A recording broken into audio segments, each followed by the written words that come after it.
Today, we're going to try something a little bit unusual. It's taking a little bit of old school and turning it into something new school. Everybody's heard of French onion soup, right? Grandma used to eat it a lot, you know, you see it on the bottom shelf in the corner in the dusty can at the supermarket. We're going to turn French onion soup into something that everybody's going to like, especially beer nerds like me, because we're making a Savannah onion soup. It's going to be tasty. Well, let's get stupid. To start with, we're going to need 4 cups of onions. In this case, we're going all Georgia today, so that's going to be about 4 or 5 large Vidalia onions. So I'm going to get them cut up and ready to go, and then we'll get back to making the soup. It turns out this one really only needed about 3, because these Vidalia onions, they can get pretty huge. I don't know who needs to hear this, but curl your fingers when you're using a knife, please. Don't cut yourselves. But, haha, cheap segue. Look at that. Speaking of learning how to use a knife, don't forget, we've got classes coming up real shortly, so make sure you subscribe so you don't miss any of those. We're going to go through meal planning and shopping and knife skills and flavor profiles and all that good stuff. So be ready for that. Make sure you subscribe. It'll be in the next couple of weeks. The first ones will come out. Alright, right now that is definitely enough onions, so let's get over to the stove. Okay, so we are going to start with 1 stick of butter, 1/3 of a cup of olive oil. We're going to get this melted down, and then we're going to add our onions to this. Alright, now we add our onions, and there it is. My favorite kind of onion soup, just hot brown butter. I'll add all of your onions in here. Now we are going to get these soft and translucent, not necessarily browned, somewhere between caramelized and browned. These are just starting to get a little bit brown and caramelized. So we're going to add in our spices, and that is a tablespoon of thyme. I'm going to put in a bay leaf. You're going to put in 2 teaspoons of sage. And because they're sweet onions and it's going to be really nice to have a little bit of bite in there, we're going to put in about a ½ teaspoon of cayenne in there. Now, the smell in this kitchen just went through the roof. We're going to add in our beef broth. We're going to do about 1.5 jars, so it's about 48 ounces of this. And this is bone broth, which many of you know I swear by because it is the best stuff. See, we get that good cooked caramelized onion off of the bottom there.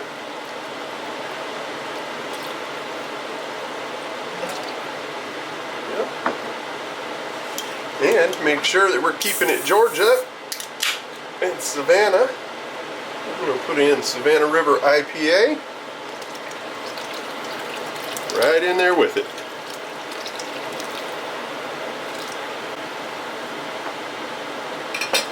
Give this a quick stir, and we're going to let this come back up to a boil. Then we're going to reduce it down to a simmer. After that, we're going to let it simmer for about 30 or 45 minutes, somewhere in that range. While we're doing that, we're going to fix the garnish and the top and everything like that for it. To start out with, for the garnish, we're going to get a little scoop of this onion out of there. Okay, these are our pretzel buns from our previous video. I'm going to put the link up so you'll be able to find it real easy. Probably either put it at the end of the video or up top. You know where they go. You'll find it. We made regular pretzels and these. The traditional method is to have croutons, so we're going to turn one of these into croutons, and the other one is just me being crazy. Y'all know. So And so we're going to start out and we're going to try and cut this so that it fits right into the top of our oven safe ramekin. You have to use oven safe bowls for this because it has to go back in the broiler. So we're going to see, are we successful? Yes, perfect. Now this one we're just going to cut into chunks. Pretty hearty little chunks too. Don't be bashful with them. Oh, these pretzels, you're definitely going to want to check that video too because they're good. These are going to go in the broiler and get browned off. Just up on the top. Just get a good little toast on them. And then they're going to go on top of the soup, which is done. It's just simmering on the stovetop over there, keeping it warm. And then these just go right on the pan. They go right in the broiler, which is just preheated. What good timing. It's almost like I've been in a kitchen before. Almost. In they go. And keep an eye on these because they're going to go quick. Good job. There you go, man. Okay, so it does keep those off to the side for a second. Just toast them up so they don't go soggy right away when you put them in the soup. And we're going to work on the cheese now. What we have here is a little bit of Munster. I mean, it's pretzels and beer in the soup. Why wouldn't we have a German cheese, right? So we got a little bit of Munster. I'm cutting it into strips more for presentation than anything else, because you don't want to hide those really beautiful pretzels completely. You want a lot of cheese, so you do want them, you know, buried in cheese, but not completely. This is Havarti dill. And the dill will be a nice kind of bright, kind of grassy note to it. A nice green note. There's a lot of really heavy flavors in here, especially with all the beef broth and everything. So you want something that's going to kind of brighten the flavor up some.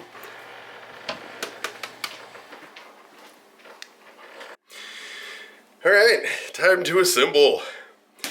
On my little baking sheet over here, because this is going to go back in the oven, I lined it with foil, because these do like to boil over every once in a while, or the cheese likes to melt, or things happen. So protect your equipment. So now we're going to get a little bit of this onion. We're going to do one scoop that's got a good bit of onion in it. Like so. And then we are going to kind of funnel in a little less onion in there. You can really smell the beer and the thyme and the sage and everything in there. And this is a really cool recipe because you can do all kinds of stuff with it. You can use it in mixes, like you use our Dunkin' Junk dip mixes. You can replace some of the liquids in there with this and stir it into like the steakhouse onion. You can put this in freezer bags and freeze it, and it will keep for a very long time. So you spend about an hour or so making one good meal. It turns out it's more like 8 or 10 good meals. All you have to do is reheat them. We've got our soups here in our ramekins. These are oven safe. Make sure you do that. You don't want any exploding dishes in your oven. It's not any fun. And we're going to take and we're going to put, as I said, we're going to have the one little pretzel top here. And it's going to sit down in there. We're going to have our pretzel croutons here on this one. And we are going to put down some strips of Munster. And once we get the Munster in, we're going to sprinkle a little bit of the Havarti dill. And the Havarti dill is going to go really nice with the onion in there. You can see it sinking in on that one, and that's fine. It's just going to melt down in there anyway. Alright, and we're going to stick this in the broiler for probably about 10 minutes or so, just till the cheese is kind of brown up on top. Right, look at that. Ooh, yummy. Okay, yeah, we're just going to dress them up a little bit, and then they'll be done. Got our melty cheese in there. We are going to top it with that little bit of onion that we reserved. A little caramelized onion. We're going to sit it right up on top. And of course, can't have a good brothy soup unless you have something to dunk in it. So we're going to put a couple little pretzels on there. And that's it. That's the Savannah River French onion soup. Can't wait to try this. This is the best part of a pretzel, by the way. It's a little piece that you can pull off. Right there, get down in there, get a little dip. That's what we got. That is really, really yummy. And the thyme and the IPA really go nicely together. The onions and the beef, of course, are natural combination. That is very nice. It's real silky from the oils and the butter also. Can't wait. Let us know if you give this one a try. Might have to make another batch of pretzels. Forget the spoon. Anyway, let us know if you give it a try. Give us a like. Subscribe to the channel so you can see the other part of this video. And stay salty, alright?